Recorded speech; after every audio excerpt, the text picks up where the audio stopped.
I hated pre-save campaigns until I discovered this brand new software. Now, a couple of days ago, I was speaking at an event with Pirate Studios, and I was humbled and lucky enough to host a masterclass for about 50 people in the audience, which I call the 0 to 100,000 monthly stream strategy. And within that, there was a Q&A, and one of the musicians asked, "What do you think of pre-save campaigns?" I answered 3 reasons why I don't like pre-save campaigns. And in this video, I want to really unpack it in a bit more detail with the space to really dive into why I personally am not a fan. That's not to say that you as a musician shouldn't use a pre-save campaign. That's not to say that they do not work performance-wise.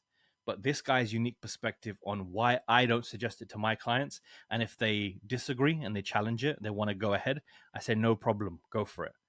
But I hope we can just have the space and respect for each other to talk about some unique reasons why you can advise your decision on if you use a pre-save campaign or not. And here's what a pre-save campaign does. It helps you rank higher in Spotify's release radar playlist. This is an algorithmically AI generated curation of new music within the past week or two. And so, by a very simple logic, an artist with more followers will rank higher in release radar.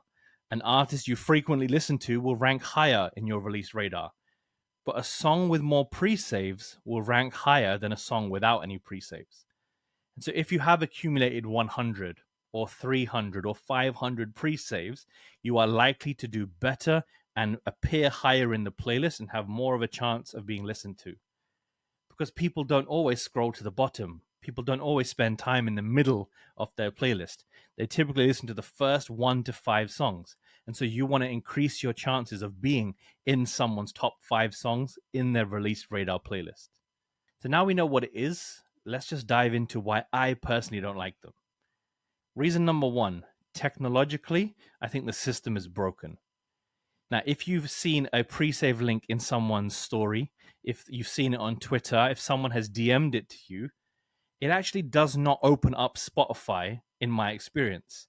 It opens up a mobile Safari browser and it asks you to log in with Spotify. And that UX experience isn't pleasant. It isn't smooth. It isn't easy to navigate with. Myself, I can never remember my Spotify password. So then I have to log in with Facebook. I can never remember my Facebook password because who uses Facebook anyway nowadays? And so I usually end up giving up without even making it through the pre-save process because I'm like, this is just inefficient. It's not serving. And so technologically, I think pre-save campaigns are not that effective. If they were smoother, they might be. This might be to do with the fact that pre-save campaigns were not originally designed by Spotify. They were built by the distributors who made an individual URL that then signaled Spotify. More recently, Spotify have, I believe, made this an official feature, but it is still behind the times. The second reason I hate pre-save campaigns is culturally. I cannot think of the last time a big hip hop artist or a big pop artist or a big any genre artist, like a massive world renowned one, asked people to pre-save their song. Because in most cases, record labels have started to find out you build up hype to the release day and you get a flood of streams on release day. And a pre-save campaign might dilute the hype that you've worked so hard to build. And also culturally, I think there's no added value of pre-saving the song. You get it, 1 minute past midnight, but it's available for everyone anyway. The only benefit is that it's saved in your library without you having to go and look for it. And that's one additional step, that extra friction that is involved. I don't think it's worth it. And I do want to explain in a little bit how I think I would fix pre-save campaigns, because I have some ideas that Daniel Ek and the Spotify team are welcome to take, as long as you cut me a royalty check as well. The third reason I hate pre-save campaigns is that I believe you use up your ammunition too early. So in the life cycle of a campaign, you announce the song and you have a pre-marketing phase. But if you are doing a pre-save campaign, you go around asking everyone in DMs, pre-save my song, pre-save my song, pre-save my song, pre-save my song. And then the song comes out and not enough people did pre-save it. And you go back to all of them again in the DMs and say, stream my song, stream my song, stream my song, stream my song. And I feel like if people are going to do you one favor, they'll only give it to you once.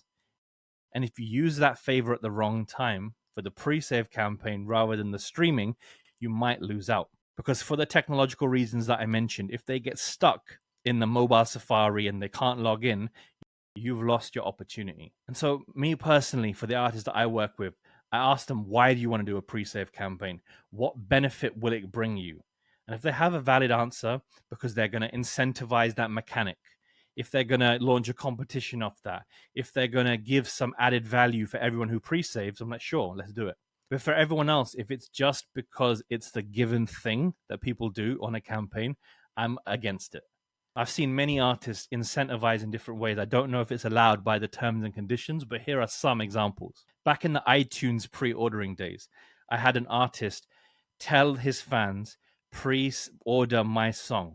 And for everyone who DMs me proof that you did it, I will send you a extra acoustic version of the song. I will send you a free download of the song. I will send you a listening link to my album. You something. But you can take that a step further. I'll enter you into a raffle and I will FaceTime 5 of you every single hour. So we had basically 5 10-minute phone calls with like a 10-minute buffer to FaceTime loads and loads and loads of fans and just have a chat, say thank you for pre-ordering, and really give an experience that money can't buy. Another girl group that I worked with a few years later on, they did a pre-order campaign where if you tweeted proof and a picture of your pre-order link, they would pick 4 people at random and take them on a all expenses paid trip to London to go to dinner at Nando's. And so loads and loads of young fans were dying to have a dinner with their favorite girl group. And so it really created an experience that money can't buy. So they wanted to pre-order, should I say, and 99 pence was not a steep price to pay for that experience. And so that's the 3 reasons why I personally don't like it. But recently, I had a meeting with a brand new software that changed my perspective on pre-save campaigns. They're called Symphony OS, and they've really solved the problem with a one-click pre-save function where it does open up Spotify and it does do it in literally one click, like the name suggests. Hit the link and it's automatically in your library. You've completed all the steps in the process.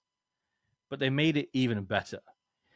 With their Pro plan on Symphony OS Pro, they have a feature called Forever Save, where an artist can one time turn the notification bell on for your artist profile. And hereafter, every single song that you ever release forever will automatically be downloaded into your library. That was sick in itself. But then you also get the email addresses that you can extract from Symphony OS, and you can pull them into your MailChimp, into your newsletter software, and you can email them some added value. You can nurture them and give them even more than just pre-saving. Symphony OS has so many other amazing features, from playlist campaigns, from running Facebook ads that are AI powered and they get smarter the longer that you run the ads. They have a dashboard so you can see more info about your fans. Symphony OS is incredible. So if this sounds like you want to try out Symphony OS, I recommend you sign up for free, yet consider upgrading to the Pro plan. And you can get started using my link, which is in the description of this video, symphonyos.co/all about helping. There's a bit of code in there as well, so grab the link from the description below. You can sign up using my link and you'll be able to try out these brand new features. Pre-save campaigns are included. Forever Saves is the Pro feature, all right? And I'd recommend you get started because there's no downside to giving it a test. So if Daniel Ek, the CEO of Spotify, was to call my line and ask, how would you fix pre-save campaigns? This is exactly what I'd tell him. After a user pre-saves, I would allow the facility to redirect them to a URL of the artist's choice, where they can upload a thank you video hosted from a Spotify URL that has branding and a custom overlay that they can include their own graphics. And in that welcome message, you can also add links, files, and other bonus content, whether that's video files, audio files, photos, and even more. They do this with the Spotify Wrapped campaigns at the end of each year, and they allow artists to send a 30-second video to their audience. So the functionality does exist. It's a shame not enough artists use it. But what they could do is enable that for a pre-save campaign, so that if someone pre-saves, they could get 2 of the songs from an album instantly available into their library. like it used to be back in the iTunes pre-order the song days. You'd order your EP and you'd get 2 songs instantly unlocked. But we lost those amazing features as we shifted from purchasing our music into streaming our music. Other things that I would change is that if you pre-order a song, you get to unlock an Instagram sound or TikTok sound length snippet of the song into your library. So we know that the DSPs allow you to have a short preview of a song. Imagine if before release date, that little snippet could be available in your Spotify library to listen to. So you can get hooked onto the chorus of a song, and then when the full song drops, that little snippet expands into the full song by unlocking the rest of the audio. This is, for me, how I would solve the pre-save campaign phenomenon and get more artists to use it and find a valuable interaction from the artist and for the consumer. But this is just my take. It's all a fairy tale fantasy. But I do know that pre-save campaigns could be a lot better, and this would be how I would solve them. I hope you found this video informative. I hope you agree or maybe disagree with my perspective. Feel free to challenge me and give me your thoughts as well. And I would recommend you try out Symphony OS to start forever saves on your campaign. Love to the Symphony team for working with me and creating my own link. And I'll be delighted to work with them in the future. I have so many big plans, including interviewing their CEO, but I can't tell you too much about that. That will be revealed in season 2 of the All About the Music Industry interviews, where I speak with amazing executives, marketers, and professional artists about their journey and their expertise within music. All of that's coming soon throughout February and March 2024.